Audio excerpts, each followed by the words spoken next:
Hi guys, ako si Pern, isang 13-year-old na naglalaro ng Minecraft. Kaya tara, samahan niyo ako sa world namin ni Kuya. Kaya ngayon guys, tuturuan ko kayo kung paano gumawa ng bagong dupe machine. Kasi yung old dupe machine na patch.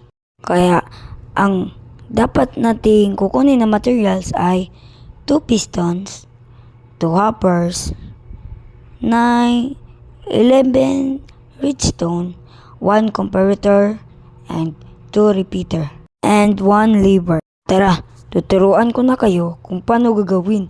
Ang una, ilalagay ang isang piston, tas mag-count ka ng 3 blocks out. At saka ilagay mo ang isang piston sa 4 blocks out. At saka, pag nalagay mo na, kukuhanin mo ang yung dalawang hopper at i-paste to paste mo silang dalawa. At pagkatapos, maglagay ka ng 1 repeater sa first piston. Tas click once and use your redstone naman guys. Tignan nyo na lang. Tas pagkatapos nyan, lagyan nyo ng redstone at saka another repeater and click it. Tas lagay naman kayo ng pababa ay pataas ng 3 redstone ay 4 redstone at 1 comparator. 1 comparator guys, ilagay nyo dyan. Tas 1 lever. Pasensya po pala sa aking voice kasi may ubo po ako. At pagkatapos nun, kukuha ka po ng isang bundle. At saka ilagay mo ang iyong gustong i-dupe sa bundle. Wait lang guys, i-store ko muna ang mga items. Kasi para clean na po. Ito na po. Wait lang kayo guys ha.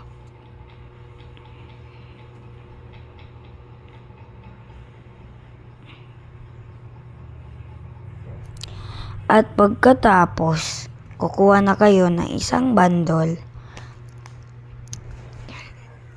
Tas ilagay nyo kung ano ang gusto nyong i-dupe sa bundle. Pagkatapos, ilagay nyo ang bundle sa hopper. Tas i-on nyo po. Para ma-on, i-click mo po yung lever. Pero wait, may nakalimutan po ako.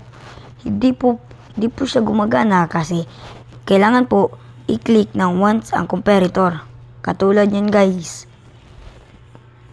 At saka mali po ang paglagay natin ng redstone repeater.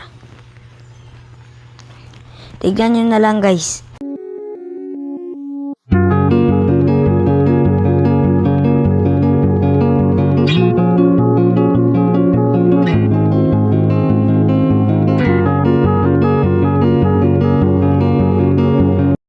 Tas pagkatapos, i-click mo po yung lever.